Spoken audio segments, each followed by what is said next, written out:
Muchas gracias por estar de nuevo en un conversatorio del Museo de la Universidad del Rosario. Para nosotros, pues, como siempre, es un placer tenerles aquí con nosotros un día más de conversatorio. Quisiéramos comenzar hoy de forma diferente nuestro conversatorio, así que, pues, vamos a arrancar. Hoy es uno de los días más tristes que esta generación a la que nosotros pertenecemos ha vivido. Desde el Museo de la Universidad del Rosario, con la iniciativa de nosotros como equipo mediador, Daniela, Nicolás, Lady y yo, Iván, queremos alzar nuestra voz y lanzar un mensaje contundente. El pueblo colombiano está cansado de tanta muerte y masacre. El pueblo colombiano está cansado de vivir con miedo hacia quienes deberían protegernos: policía, fuerzas militares, gobierno y Estado. El pueblo colombiano no solo quiere, sino que necesita un cambio urgente en la forma en la que nosotros como sociedad estamos viviendo. El pueblo colombiano necesita representatividad de sus dirigentes y, sobre todo, estar unido como sociedad para salir adelante. Así pues, rechazamos de manera vehemente cada una de las muertes que empañan nuestra vida como país. No se trata de estar de un lado o del otro, no se trata de quién es más malo. Cuando se tiene en cuenta que lo más importante es la vida de todo ser humano, se está del lado correcto de las cosas. Cuando el pueblo habla y marcha y no es escuchado, cuando el pueblo está siendo abusado y ruega hasta el cansancio que no más, como lo hizo Javier Ordóñez y como lo hacen decenas de colombianos que mueren masacrados a diario, un muro destruido o un bus quemado no pueden ser más valiosos que la vida de cada uno y cada una de nosotros como personas. Todas las vidas importan.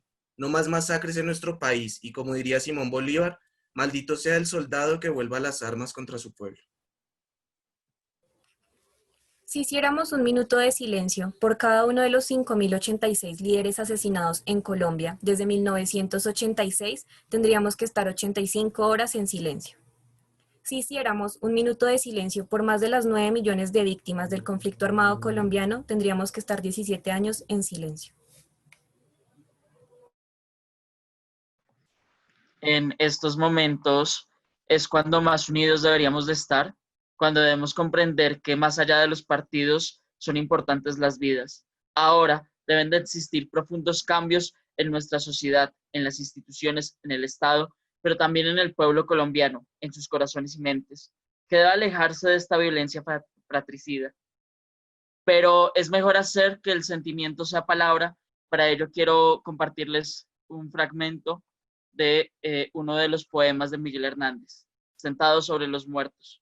Sentados sobre los muertos que han callado en 2 meses, ve sus zapatos vacíos y empuño rabiosamente la mano en el corazón y el alma que lo mantiene.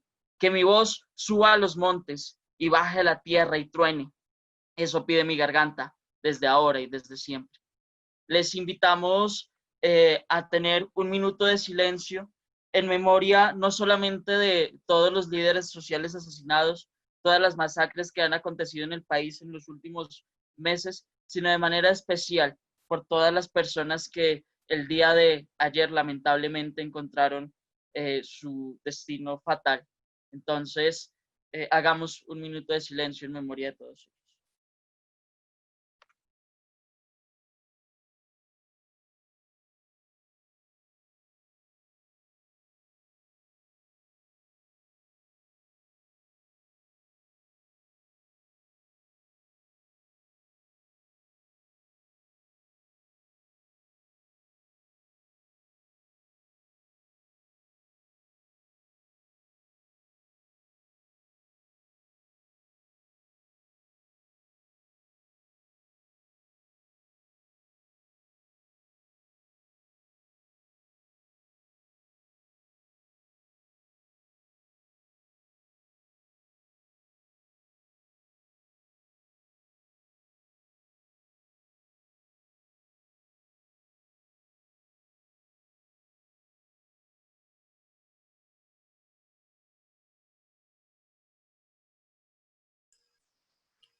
Listo.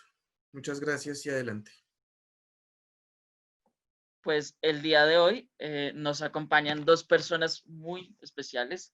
Primero que nada, quiero agradecerle al equipo del museo por nuevamente estar aquí en el conversatorio y a todos los asistentes que cada martes y jueves nos han estado acompañando.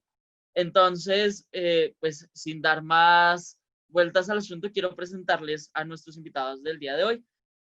Primero quiero saludar a Catalina Calavier. ¿Cómo está, Catalina? Hola Nicolás, muchas gracias por la invitación y buenas tardes para todos y para todas.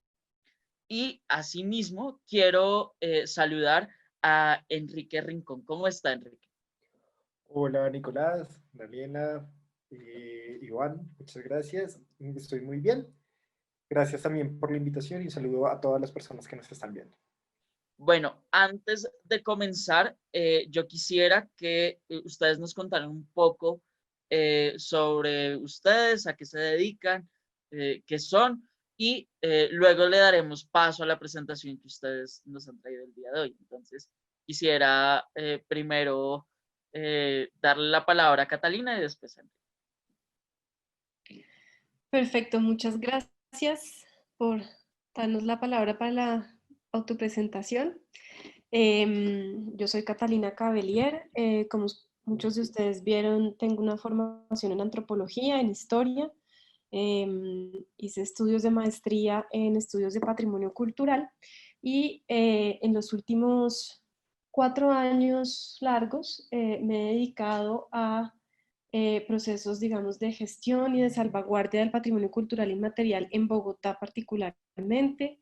He estado vinculada al Instituto Distrital de Patrimonio y, digamos, he estado en otros espacios para reflexionar y construir a ese campo de trabajo, de reflexión y de diálogo sobre el patrimonio cultural. Y también, muchas gracias, Catalina. También quiero escuchar a Enrique. Bueno, muchas gracias. ¿Yo qué soy?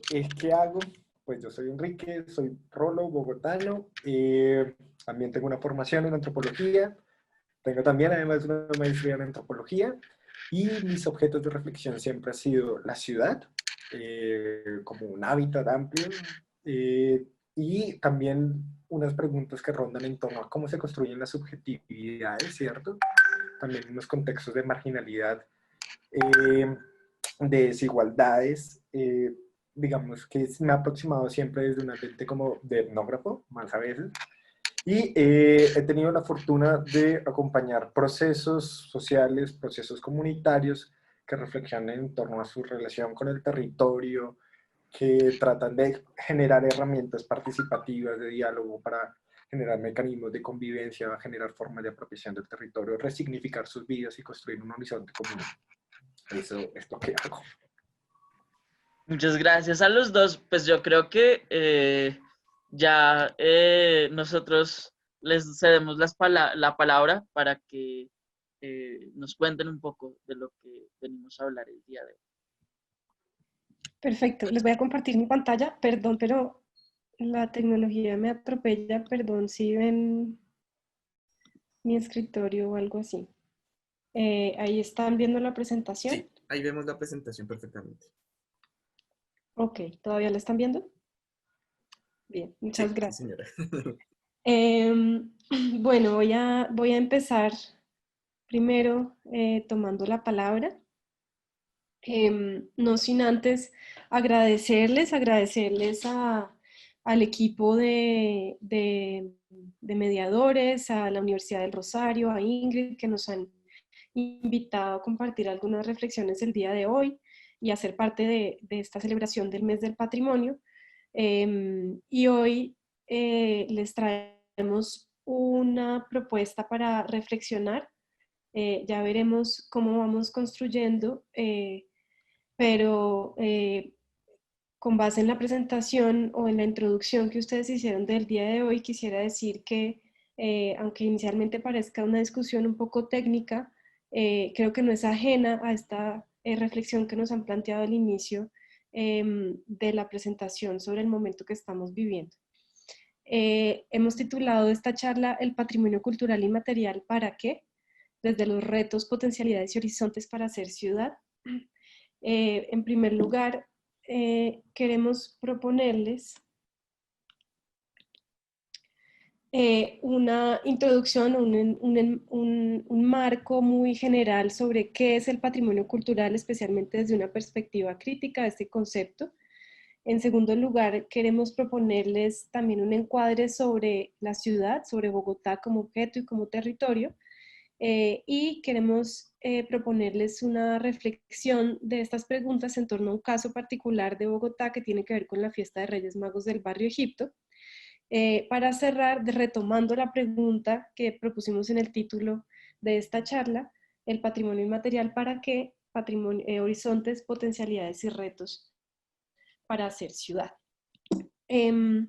Para iniciar entonces esta reflexión, abordaremos esta pregunta básica y es ¿qué es el patrimonio cultural inmaterial? Probablemente si un lector, un ciudadano de a pie quisiera investigar sobre esto, lo primero que haría sería googlear y tomar esta definición que nos propone la UNESCO, la Convención de la UNESCO de 2003 de Patrimonio Cultural Inmaterial, que de ahora en adelante denominaré PCI con sus siglas para que nos rinda más, y encontraría esta definición que nos propone la Convención.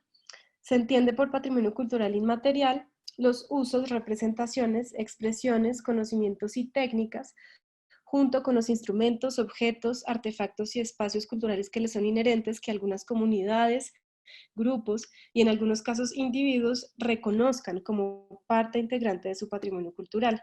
Este patrimonio cultural inmaterial, que se transmite de generación en generación, es recreado constantemente por las comunidades y grupos en función de su entorno, su interacción con la naturaleza y su historia, infundiéndoles un sentimiento de identidad y continuidad y contribuyendo así a promover el respeto de la diversidad cultural y la creatividad humana. Bien, allí tenemos nuestra definición, pero lo que consideramos que es importante para profundizar un poco más en esa pregunta es ponerla en un contexto, digamos, histórico, en un contexto político, de dónde viene esa definición que realmente está enmarcada, digamos, en un discurso global sobre el patrimonio cultural y sobre el patrimonio inmaterial. Lo primero que consideramos importante es tener en cuenta que todo este discurso del patrimonio cultural y su especificidad en el patrimonio inmaterial se enmarca en un contexto histórico amplio de modernidad, que pues tiene muchos siglos y que tiene una herencia, digamos, en los discursos coloniales, en los discursos también de consolidación de los estados-nación, pero finalmente también de consolidación de estos organismos internacionales que soportan el discurso universalista de los derechos humanos y que se consolidan, digamos, en términos del patrimonio en lo que es la UNESCO. Como muchos de ustedes saben, la UNESCO propone todo este tema de patrimonio inmaterial a partir del 2003, justamente con esa convención, y esa es una convención que tiene una historia anterior larga, que empieza a mediados de siglo, en el contexto de posguerra, que empieza con una preocupación sobre todo con esas materialidades amenazadas inicialmente por la guerra, amenazadas posteriormente en los 70s por el desarrollo, que es cuando surge la Convención de Patrimonio Mundial, y ya cuando va finalizando el siglo, la amenaza que se percibe es la de la globalización, que está amenazando la diversidad cultural en el planeta. En ese sentido, lo que sucede aquí son varias cosas. Hay un giro en el discurso del patrimonio que es muy importante, porque se da un giro a entender el patrimonio como algo que está preestablecido y cuya valoración depende de los estados o de los expertos o de las instituciones, para entender que depende de lo que la gente y las comunidades entienden y valoran como parte de su patrimonio, pero también que hay que entender el patrimonio como algo dinámico, algo en transformación y algo cambiante, porque hace parte de la vida cultural y de la vida política y social de las personas. Y surge allí la noción de salvaguardia, en contraposición, digamos, con la de conservación o protección. Este es pues un giro importante porque implica un quiebre en cómo se entiende el patrimonio. Hay, creo yo, también que entenderlo en un contexto, digamos, geopolítico, porque esto también implica que este escenario de, si se quiere, competencia global que se crea desde el patrimonio mundial para ver quién puede reconocer o obtener más ese capital simbólico que implica ingresar a la lista de patrimonio nacional, se abre, de patrimonio mundial, se abre para que regiones del mundo que reconocen una riqueza no en la monumentalidad, sino en otra serie de elementos, la oralidad, los saberes, los conocimientos, las tradiciones, puedan hacer parte de este escenario, digamos, geopolítico de construcción de relaciones de poder y de disputa por esos capitales que mandan de allí. Todo esto es muy resumido, pero se materializa en unos instrumentos concretos que define la Convención para la Salvaguardia, que son principalmente las listas, que es creo que lo que más reconocemos, la lista de Patrimonio de la Humanidad Inmaterial y otras que la acompañan, y el instrumento de inventarios. Allí hay este tema es importante posicionarlo también desde el punto de vista de las miradas críticas, sobre todo los estudios críticos del patrimonio que han surgido frente a este discurso, pero también frente a todos sus instrumentos de gestión y normativos del nivel internacional y nacional. Voy a mencionar algunos de los puntos, digamos, ya clásicos que se han generado desde la mirada crítica al tema del patrimonio inmaterial. El primero es, digamos, la tensión que surge en establecer qué es el patrimonio inmaterial, pero qué no es el patrimonio inmaterial, ¿no? Si uno incluye algo en una lista, pues quiere decir que está excluyendo también algo, y hay una dificultad en establecer esos límites o una tensión en el sentido en que hay unos criterios y unos límites que se establecen generalmente desde lugares de poder, de la institucionalidad. Hay una tensión que surge también en enunciar el patrimonio inmaterial desde allí, en la medida en que se habla de un proceso de cosificación, de una figura de lista que es una herencia del patrimonio material, y lo que se dice es que de todas maneras mantiene la lógica del objeto que se saca de un contexto, que se pone en una lista y que implica, por un lado, sí, sacarlo de sus contextos dinámicos, sociales, políticos, económicos, etc. Pero en términos de esos criterios, se dice mucho que también implica normalizar o domesticar esa diferencia o esa diversidad en los términos estrictos que se proponen desde los instrumentos. Esto implica pues justamente un patrimonio, digamos, desprovisto de conflicto social, desprovisto de procesos políticos de fondo, y también, digamos, hay muchas críticas que hablan de un patrimonio que está fragmentado, especialmente desde la fragmentación de las categorías del patrimonio, que son percibidas como categorías artificiales, que no responden a la vida cultural, donde no se divide estrictamente entre lo material, lo mueble, lo inmueble, lo inmaterial, lo natural, etc. Entonces, si bien desde la convención hay una intención clara de asumir la valoración comunitaria, de asumir la naturaleza dinámica de la convención, del patrimonio, hay muchas miradas críticas que dicen, pues, muy bien por la intención, pero en la práctica los instrumentos que se han definido para la gestión y la salvaguardia, pues, no consiguen esos propósitos. Esto me lleva a una siguiente pregunta que se genera también desde estas miradas críticas, y es no solamente qué es el patrimonio inmaterial, sino de quién es el patrimonio inmaterial. Siempre hablamos del patrimonio de la humanidad, del patrimonio de la nación, queremos hablar del patrimonio de la comunidad, y en ese enunciado pues existen unas disputas sobre finalmente quién es el llamado a tomar las decisiones sobre no solo cuál es ese patrimonio, cómo debe ser, sino cómo se debe salvaguardar, cómo se debe gestionar, en últimas, quién lo debe administrar y de qué manera.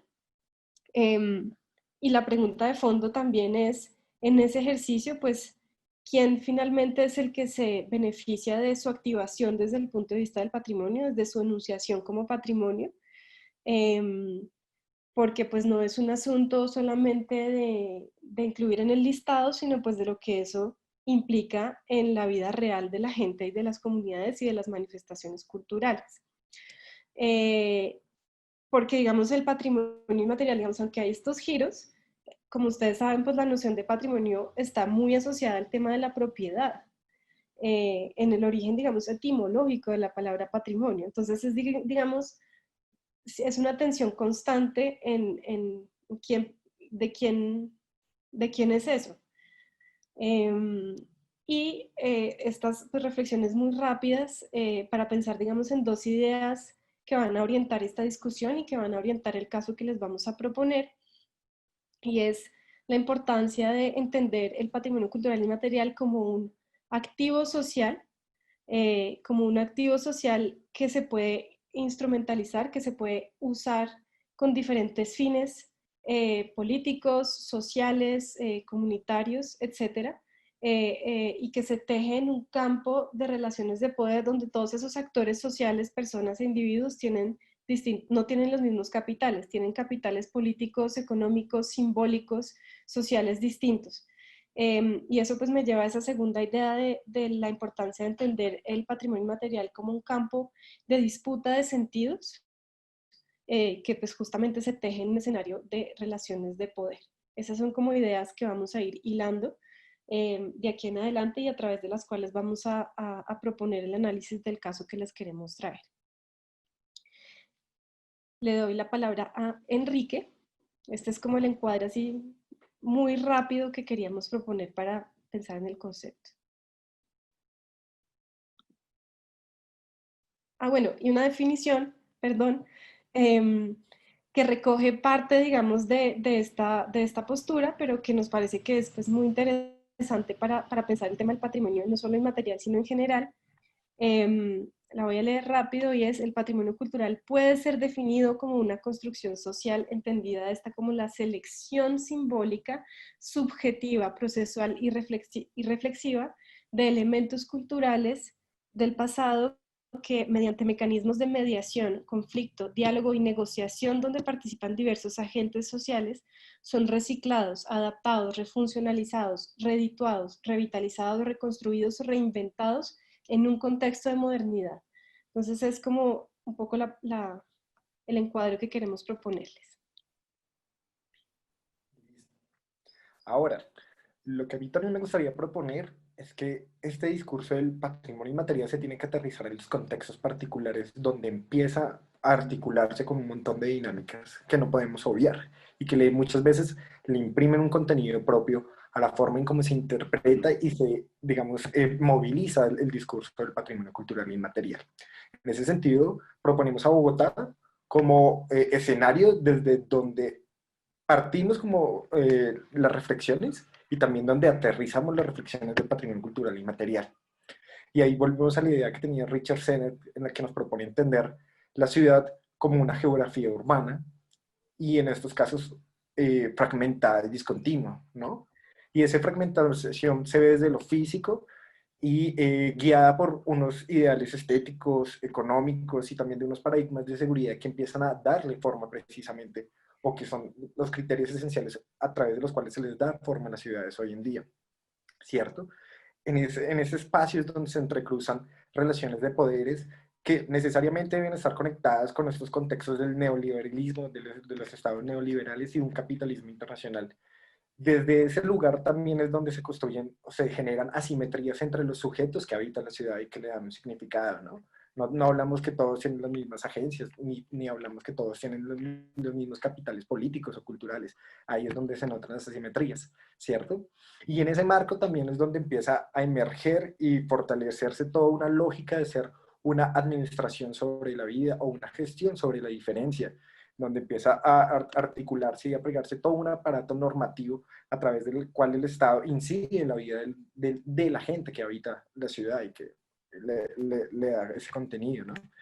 Y entonces por eso mismo no se puede obviar, digamos, todos los procesos paralelos que suceden, que son procesos de renovación urbana, que son procesos de ordenamiento territorial, que son todas estas políticas, programas, planes, proyectos que tratan de darle un manejo a la ciudad y en los cuales empieza a articularse toda la idea de pensar el patrimonio cultural y material como uno de esos elementos que va a orientar la administración de la ciudad. Por eso es que decimos que Bogotá tiene que pensarse como objeto en estos casos. Pero también, y si me ayudas, Cata, a pasar la pestaña, Bogotá también tiene que pensarse como un territorio y necesariamente nos tenemos que ver obligados a visibilizar y a reconocer los procesos sociales y los procesos que le dan forma y vida a este territorio, ¿no?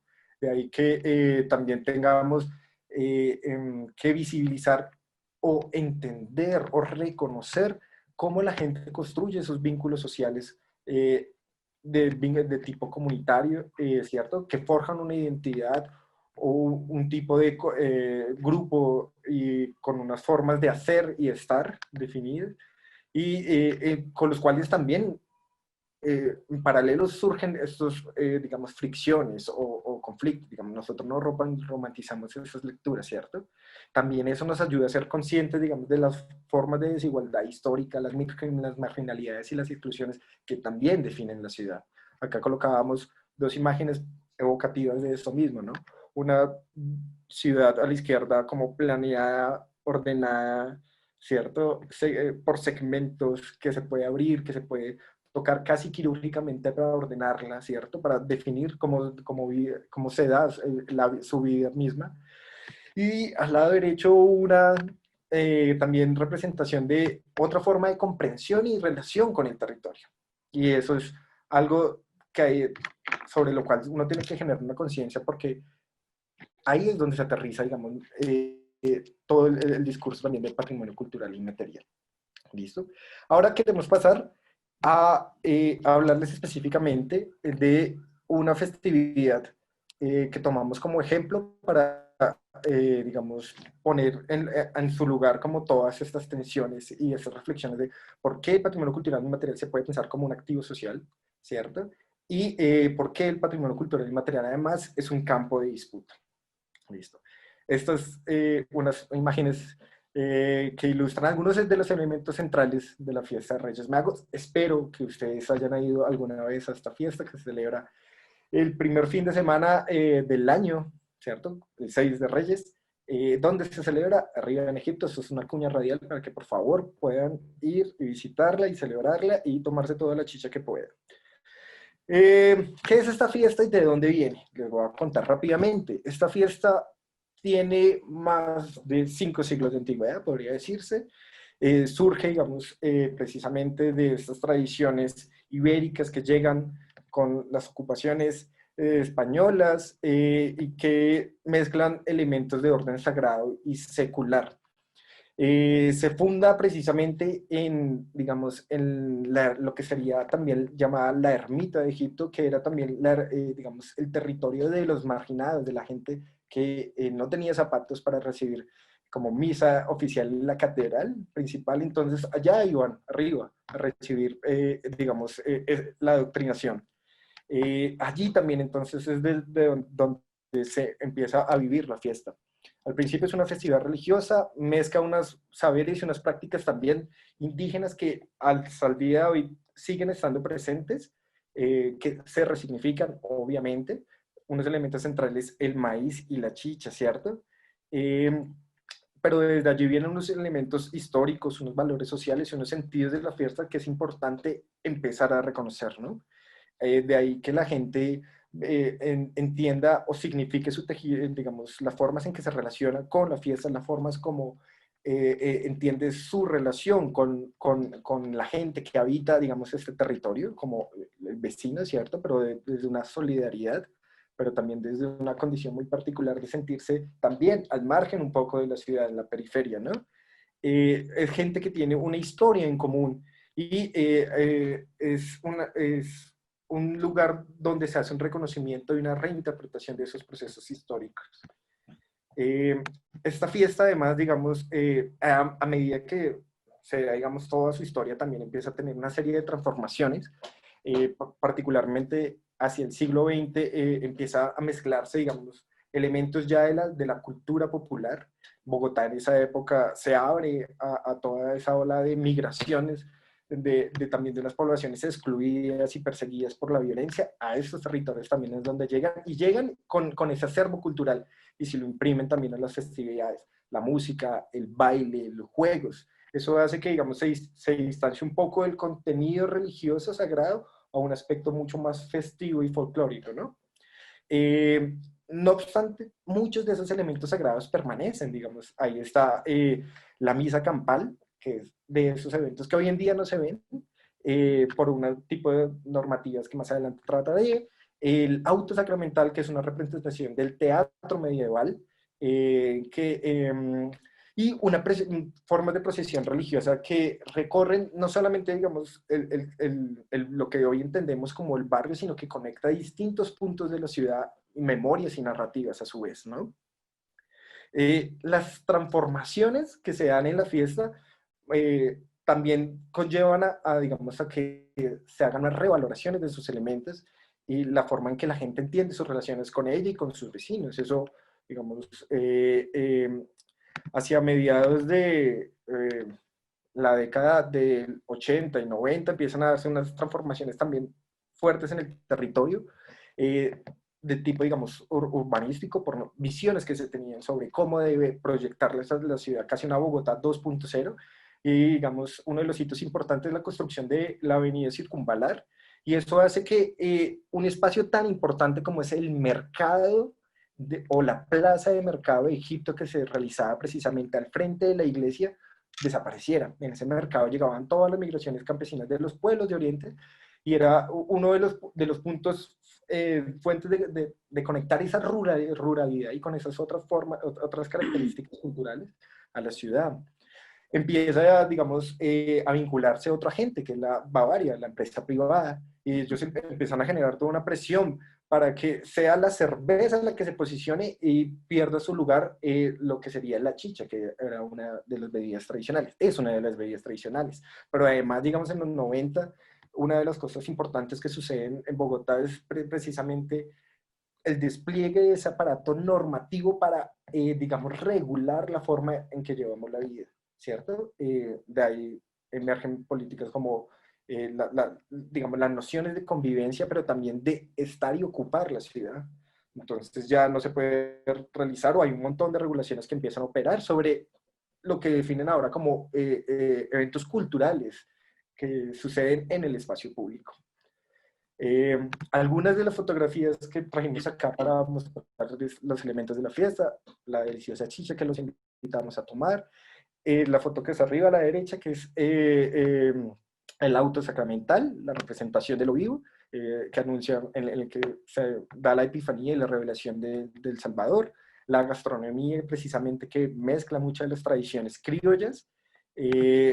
También tenemos la siguiente foto, esta otra que es el paseo de ella, que yo creo que muchos nos vemos identificados ahí, tradiciones que aún perviven y que le dan sentido a la gente, no solamente de identidades, sino de sentirse en común con los demás, ¿no? Y que asegura cohesión, digamos, acá la familia disfrutando de su almuerzo en mitad de un separador. Todos son elementos importantísimos que, digamos, hay que entender y notar cómo van cambiando en cuanto a su valoración y se van incluso adaptando a las nuevas circunstancias.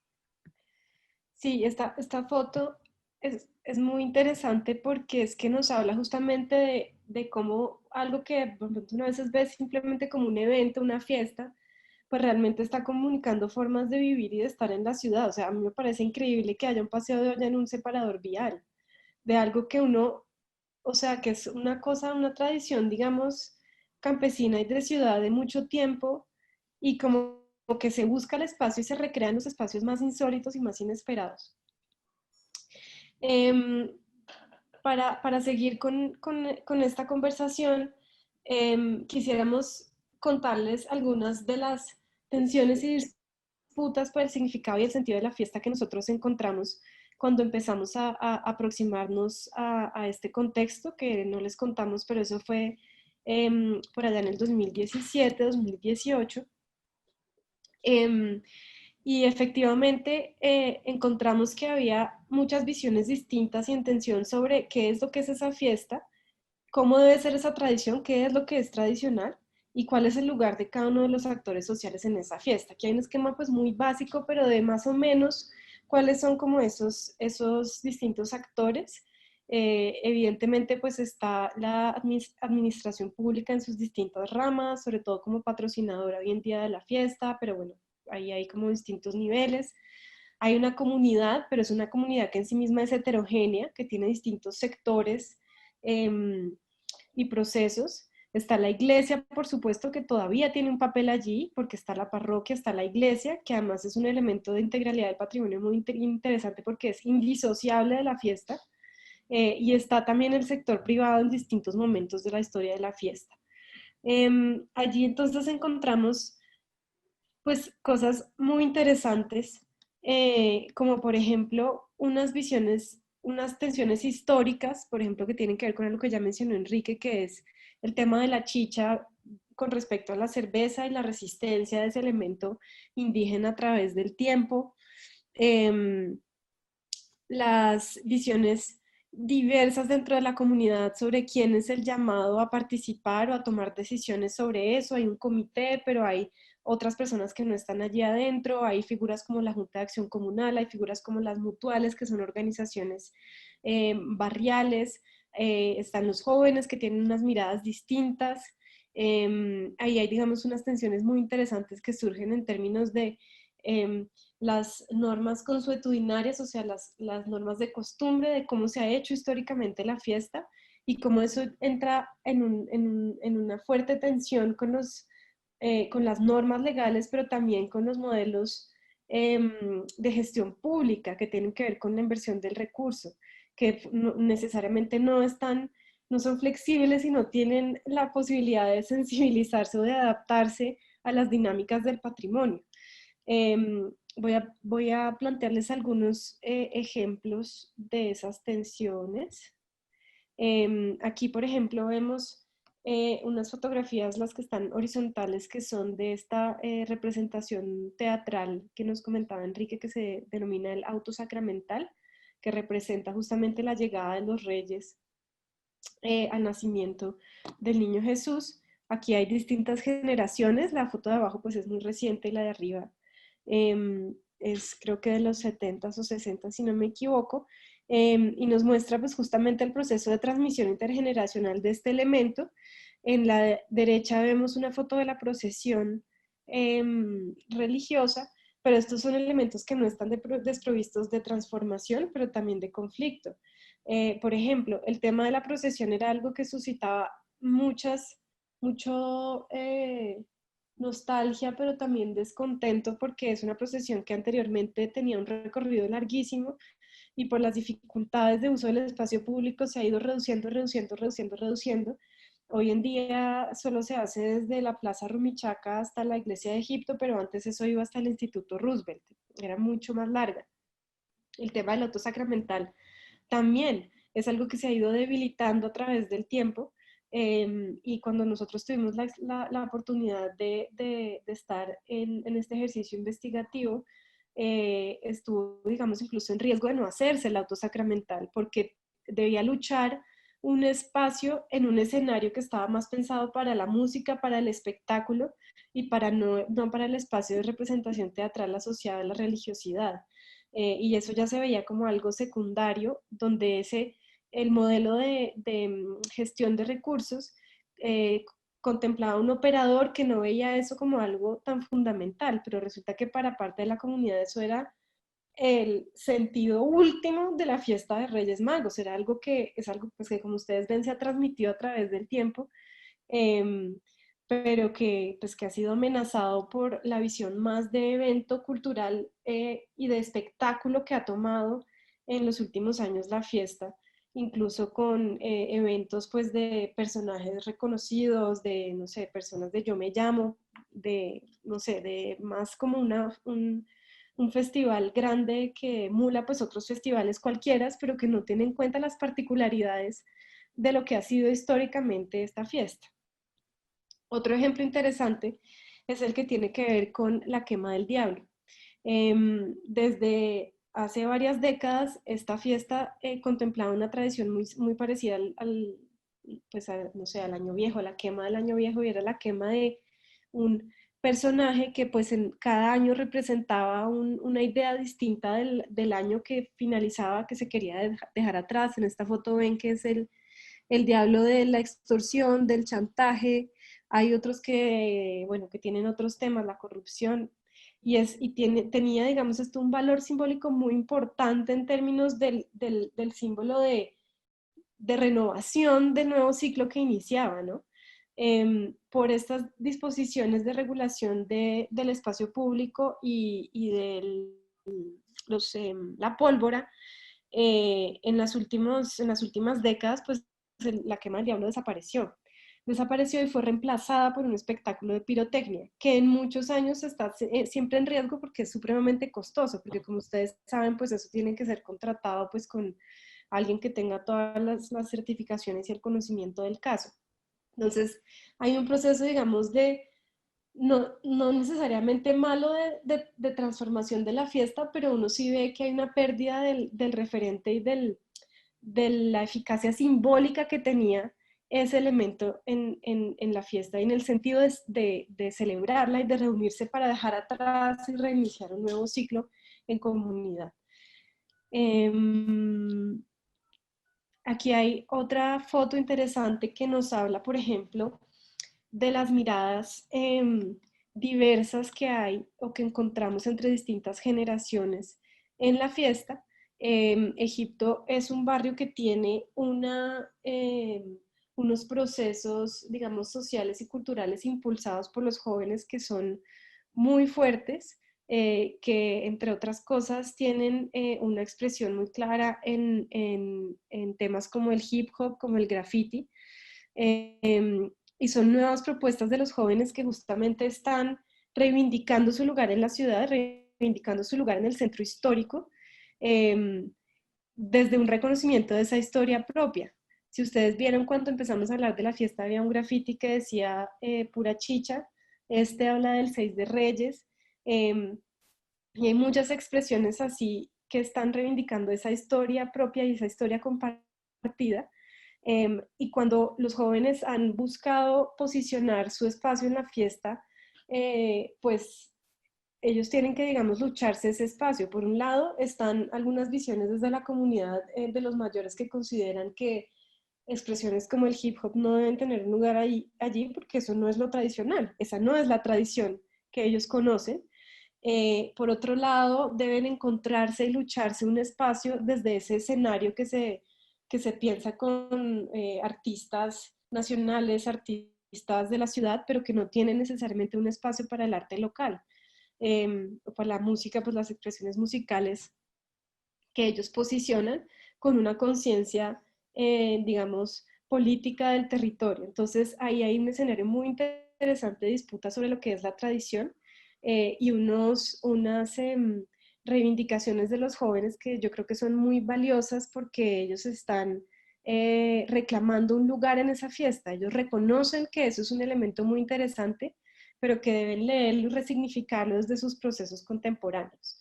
Entonces, estos son solo algunos ejemplos de qué es esa tradición, quién decide cómo es la fiesta, entran en disputa, entran en tensión desde distintos lugares y lugares donde las relaciones de poder pues se tejen de maneras distintas. Lo siguiente que queríamos contarles es qué pasa o qué pasó en ese momento cuando no solo estaban, digamos, estas miradas distintas y a veces encontradas sobre esa tradición, sino qué pasó cuando eso se empezó a enunciar desde una posibilidad de patrimonialización, porque así fue como llegamos, Enrique y yo, a este tema. Había unos intereses desde distintos sectores de avanzar en un proceso de inclusión en la lista de patrimonio inmaterial. Entonces, ¿qué pasó allí? ¿Qué pasó cuando se empezó a decir, bueno, pensémonos esto desde el patrimonio?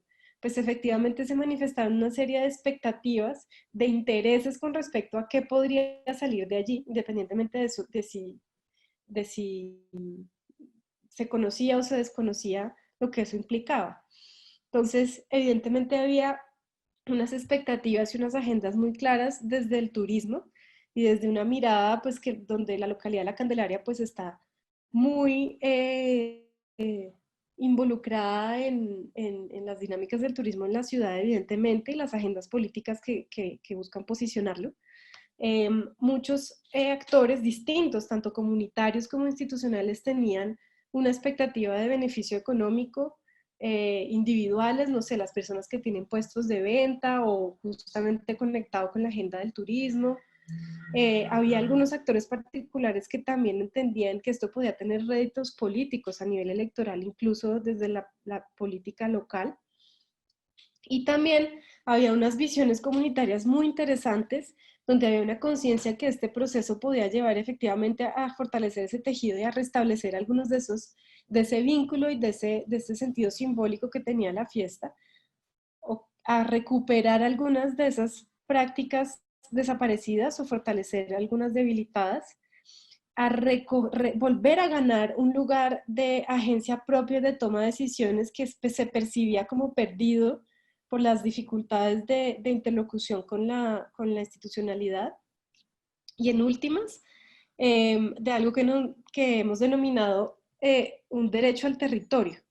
Un derecho al territorio en el sentido de que sí había, digamos, un interés por obtener un reconocimiento simbólico de un territorio que ha sido históricamente marginalizado y estigmatizado y que está en un margen del centro, es periferia de la centralidad, y en unas preocupaciones frente a las posibilidades de no permanecer en ese territorio, porque hay una presión muy fuerte que viene desde abajo, desde Candelaria, eh, con pues, procesos de gentrificación que todos hemos visto en los últimos años como habitantes o habitantes flotantes o habitantes de ese centro.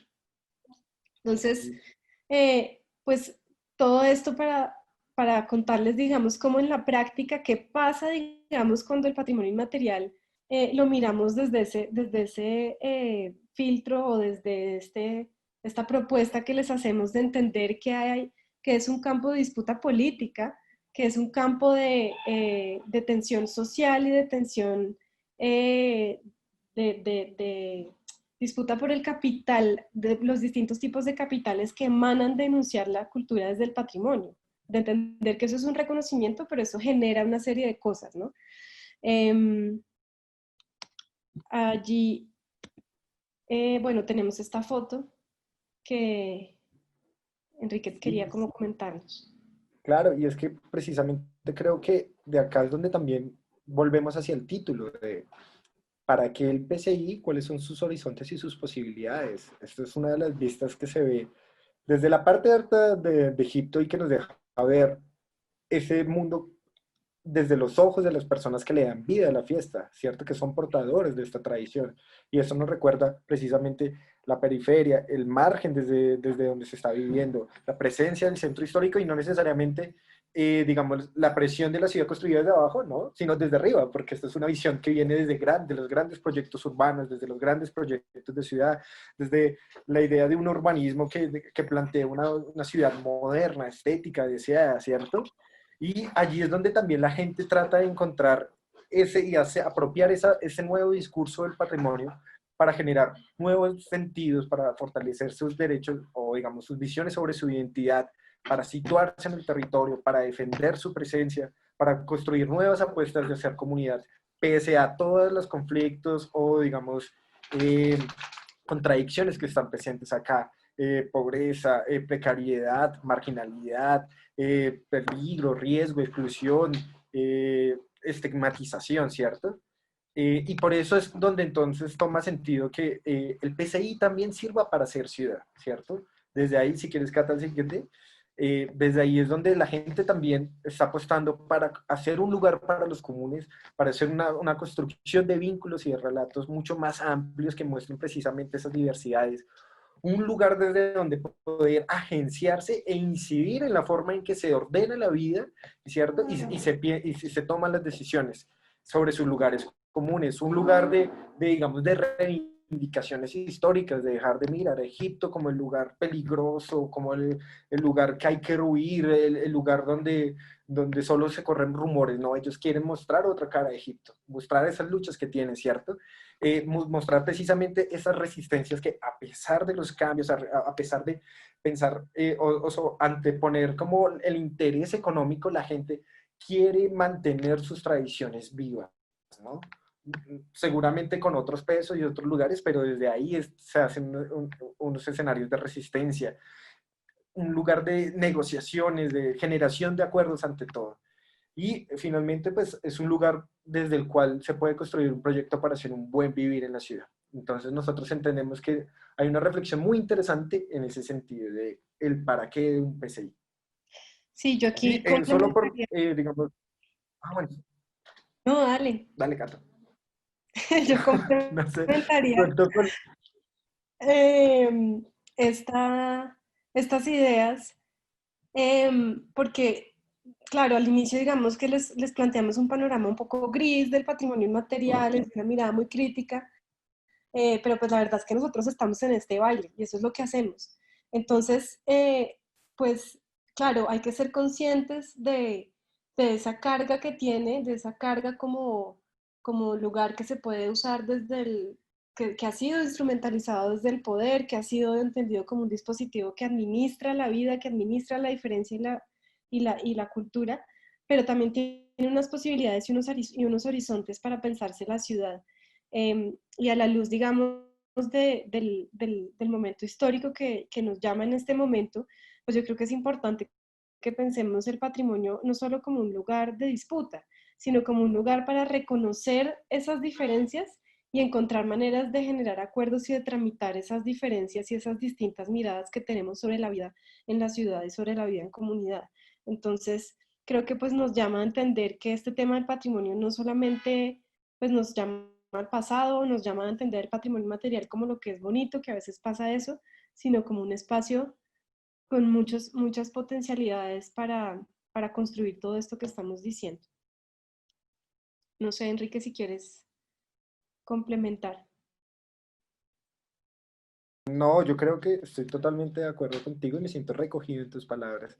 Eh, para Perfecto. cerrar un poco, también teníamos esta cita de un autor precisamente que reflexiona en torno a eso, ¿no? O sea, patrimonializar no es solamente como buscar los elementos para folclorizar, realmente la gente muchas veces cuando recurre a las ideas del patrimonio, lo que trata es precisamente de esto, de proteger su territorio y el derecho a permanecer en ese territorio, ¿cierto? De estar desde 1556 hasta el futuro, no Sí, sé cuál.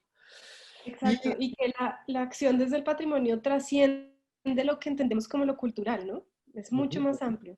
es mucho más amplia. Ahí se interconectan, digamos, unas luchas por ciudadanías y por derechos. Esta otra vista precisamente encarna lo que la gente de Egipto también ve sobre su territorio y sobre la ciudad. Algo que está por encima de un proyecto, ¿cierto? De una visión que responde a otros intereses. Y ya, tal vez para cerrar este espacio o para abrir este espacio, ahora sí, llegamos a nuestra segunda hora de transmisión, nosotros queríamos proponerles estas preguntas, porque más que, digamos, tratar de responder algo es, ¿cierto? De las dudas que también las tendrán, queríamos generar un espacio de reflexión con ustedes sobre esto. Sobre, si quieres, Cata, plantéaselas tú. Claro, gracias. Perdón por interrumpir. Mejor. Pues realmente, como les dice Enrique, queremos como proponerles simplemente unas preguntas provocadoras. No, probablemente no todo el mundo, no todas las personas que nos están escuchando pues hacen parte de la comunidad universitaria del Rosario, pero entendemos que posiblemente muchos sí. Y nos parecía interesante traer esta reflexión a ese contexto. Pueden preguntar otras cosas, podemos hablar de otras cosas, no hay problema, pero era como para provocarles un poco la reflexión y son, primero, pensar qué lugar tiene esta comunidad universitaria en la activación de estas reflexiones que hemos propuesto y en ese sentido, de qué manera se puede relacionar esta comunidad con su entorno inmediato en el centro histórico o pues en las otras sedes, en perspectiva de patrimonio inmaterial, de hacer ciudad y de buen vivir, de todo esto que les hemos propuesto hoy y desde dónde se pueden pensar esas, esas relaciones. Y pues todo esto conecta con la introducción que nos ofrecieron hoy los mediadores. Entonces, pues bueno, vamos a dejar por ahí. Pusimos unas fotos como para poner en contexto las preguntas, de cómo, de qué está hecho ese entorno, qué es lo que pasa ahí. Ustedes lo conocen mejor que nosotros, ¿no? Pero simplemente es como para provocar un poco la discusión y el diálogo. Y por ahí dejamos y les damos la palabra a los demás. Muchas gracias por Entonces, oírnos. a ustedes muchas gracias. Entonces dejamos el micrófono abierto para que todas las personas que quieran participar, que quieran hablarnos un poco desde sus experiencias cercanas a la Universidad del Rosario, lo puedan hacer de manera libre. Mientras las personas se animan a abrir su micrófono y hablar, yo pues primero agradecerles por esta charla tan interesante. Es un tema muy bonito de hecho de tratar. Y pues toda la razón ustedes dos tienen al decir que tiene mucho que ver con lo que está ocurriendo actualmente, ¿no? Yo tenía una pregunta para ustedes, bueno, un par de preguntas para ustedes y eh, es cierto, digamos, es una realidad que ciertos patrimonios culturales inmateriales están desapareciendo o han ido mutando, ¿no? O sea, digamos, sí, han tenido algunas modificaciones, algunas más trascendentales que otras en ese tipo de expresiones, pues, de patrimonio inmaterial. ¿Ustedes ven esto como algo positivo o como algo negativo? Y la otra pregunta es, ¿qué tan impactante es que las personas pierdan sus tradiciones? Un poco hablando de lo que ustedes pues hablaron al final de su exposición. Entonces, pues no sé, quién quiera responder. Bueno, yo empiezo. Dale. Pues esa pregunta es muy buena y es muy interesante porque pues nos plantea o sea, es como la respuesta imposible, ¿no? Es decir, el patrimonio inmaterial es algo que está inscrito en la vida, entonces necesariamente está en transformación. Em, y sin embargo, pues vemos que hay cosas que sí se transforman hasta el punto de convertirse en cosas que han perdido ese valor simbólico y esa razón de ser, esa función social, el rol que cumplen en términos de cohesión social, de tejido, mm, de procesos políticos, de movilización, en fin. Entonces, pues digamos que es una pregunta muy difícil de responder, pero yo pensaría dos cosas. Primero es que es entender que el patrimonio material todo el tiempo está en esa dialéctica o en esa tensión entre la tradición y la creatividad y la innovación. Em, pero también yo a veces pienso que la vida social pues es cambiante y que nosotros como, si podemos llamarnos, no sé, expertos en esto del patrimonio o personas cercanas a este campo, a veces, yo no sé, yo creo que a veces somos demasiado nostálgicos y como que tenemos a veces que dejar ir y entender que la vida cambia y que el mundo cambia. Pero por supuesto, pues yo creo que eso hay que leerlo desde entender eso, como la eficacia simbólica y la función social que cumple el patrimonio inmaterial en sus distintas manifestaciones y entender que ahí es donde está, digamos, la importancia de su pérdida o de su transformación.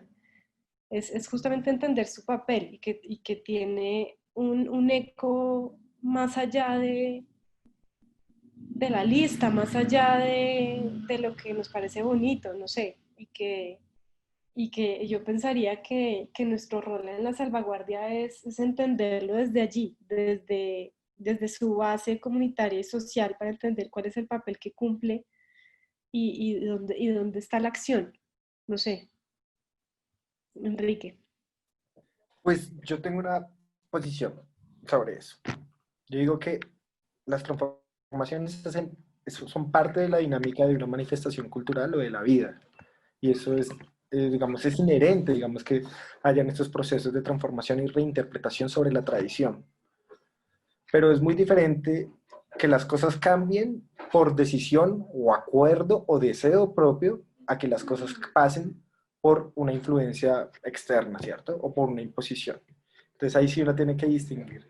Uno puede distinguir sobre que la gente decida darle peso a un elemento de la fiesta, ¿cierto? Porque nos gusta más ahora, nos gusta más esto, a que no se pueda desarrollar esta práctica o ese elemento porque hay una imposición externa.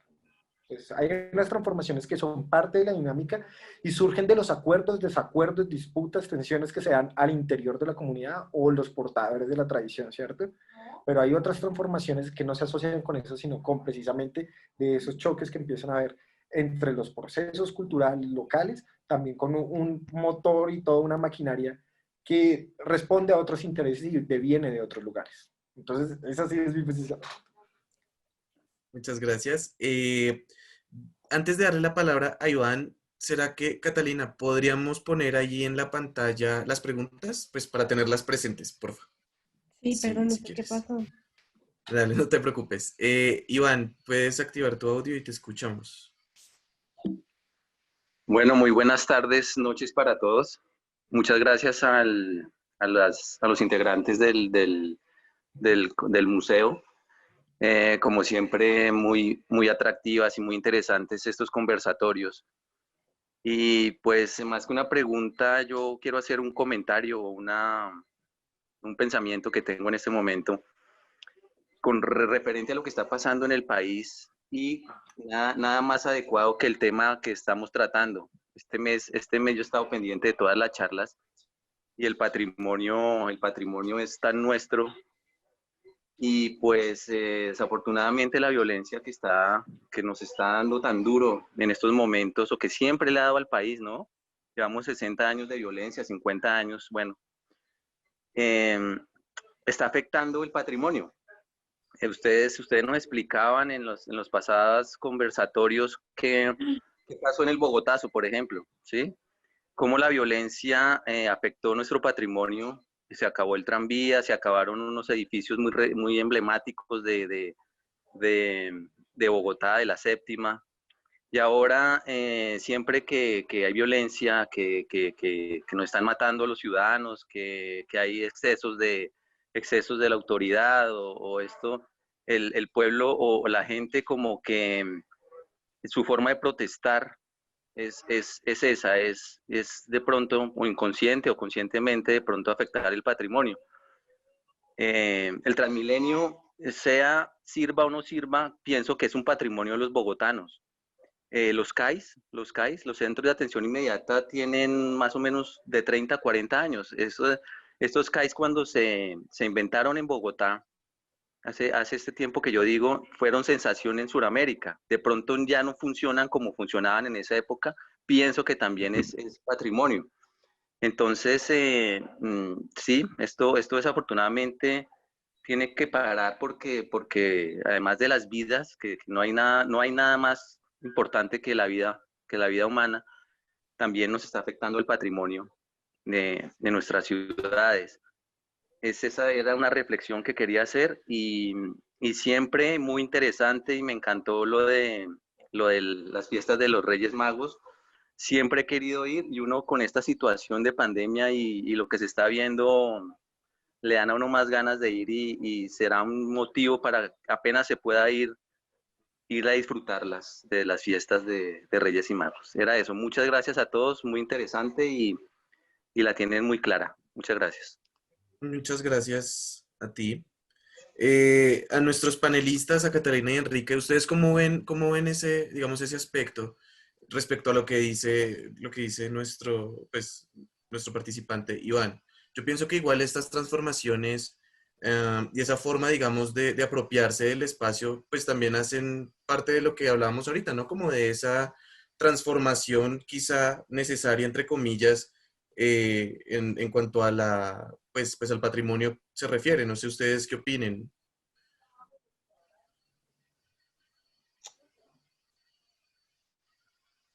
Enrique, empieza tú ya que yo empecé en la pregunta pasada. Listo. Yo creo que hay que pensar más allá de los objetos y es pensar sobre el valor que le imprime la gente a estas cosas, ¿cierto? O cómo las asociamos con nuestra identidad, con nuestros procesos, con qué valor le-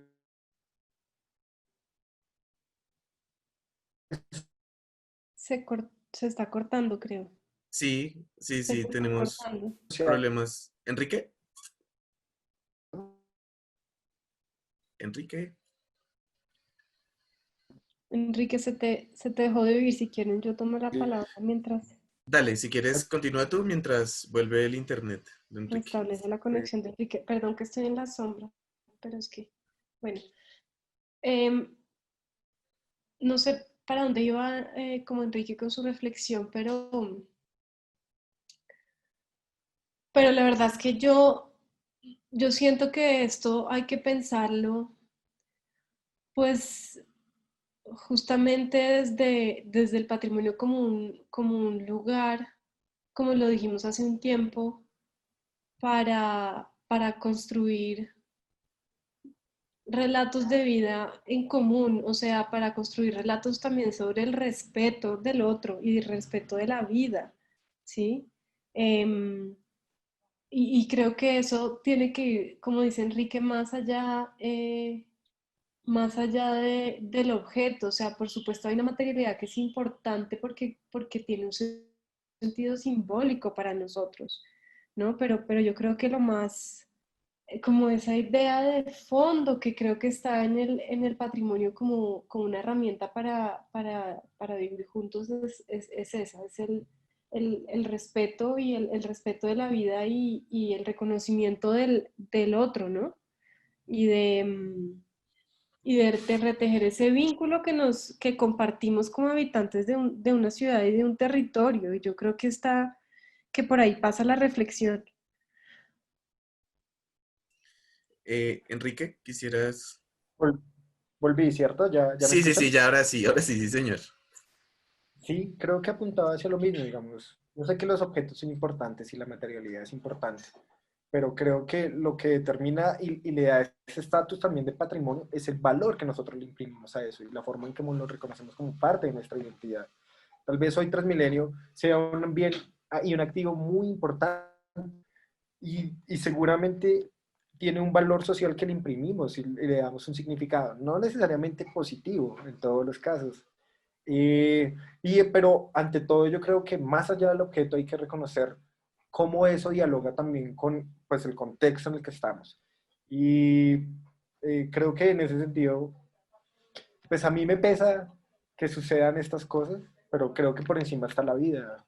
Y creo que eso es lo que hay que escuchar.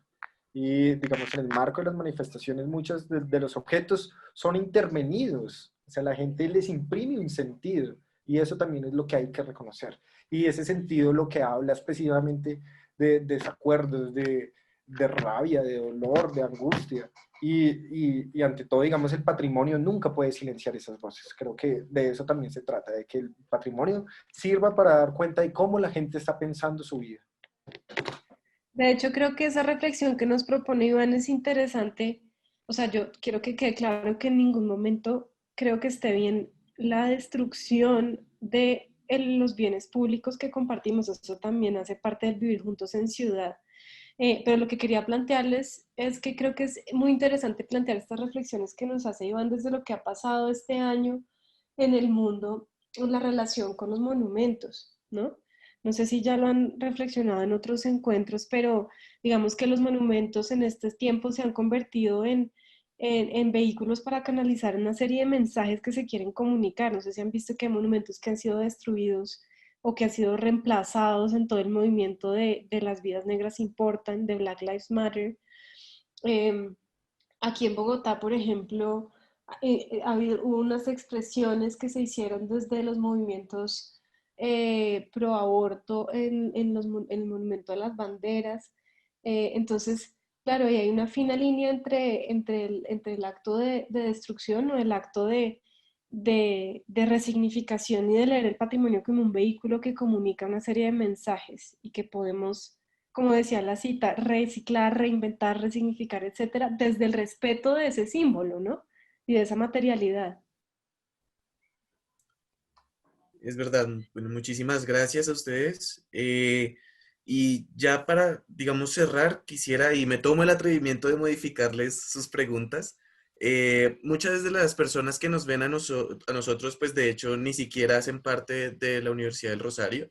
De hecho, hay muchas personas que nos ven de otras ciudades, de otros municipios, por ejemplo, en el Huila, por ejemplo, en Nariño, por ejemplo, en Santander. O sea, digamos que hemos extendido un poco esa brecha, ¿no? Entonces, pues yo sí quisiera proponerles a las personas que nos estén viendo en vivo y a quienes también pues nos van a ver cuando subamos nuestro video a nuestro canal de YouTube, es pensar toda esta charla y todo lo que nos explicaban Catalina y Enrique desde su entorno y desde su entorno inmediato es digamos, en sus pueblos, en sus ciudades, cómo o de qué manera se puede relacionar precisamente, cómo se pueden ver ellos, ustedes, nosotros como personas y cómo es esa relación con nuestro entorno, digamos, en las fiestas de tal o tal pueblo o de tal comunidad, ¿no? Entonces creo que estas preguntas también son interesantes, plantearlas un poco para que se lleven esa reflexión las personas que nos ven y lo piensen desde sus territorios y desde donde viven. Nico.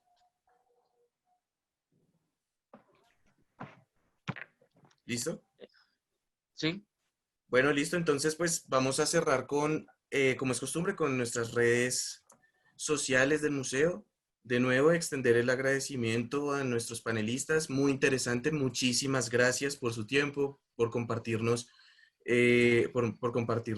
un poco de su sabiduría.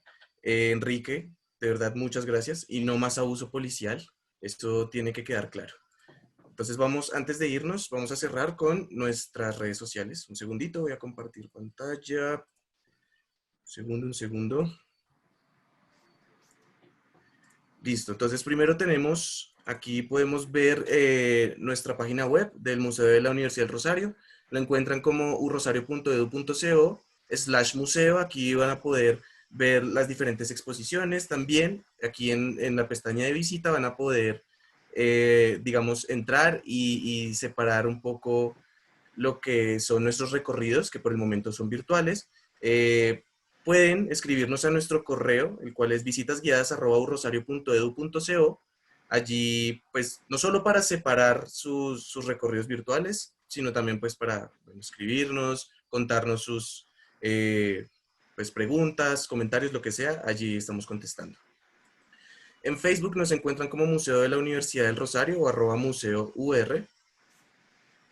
En Twitter nos encuentran como Museo de la Universidad del Rosario o @museo_ur.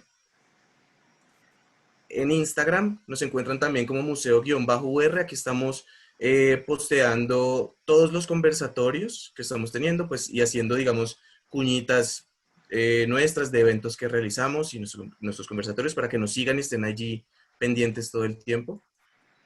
Aquí encontramos nuestro canal de YouTube. Nos encuentra como Museo de la Universidad del Rosario. Por favor, síganos y activen la campanita para que cada que subamos un video les llegue a ustedes la notificación. Aquí estamos posteando cada uno de nuestros conversatorios. Entonces, pues muy interesante que se pasen por allí si se perdieron alguno.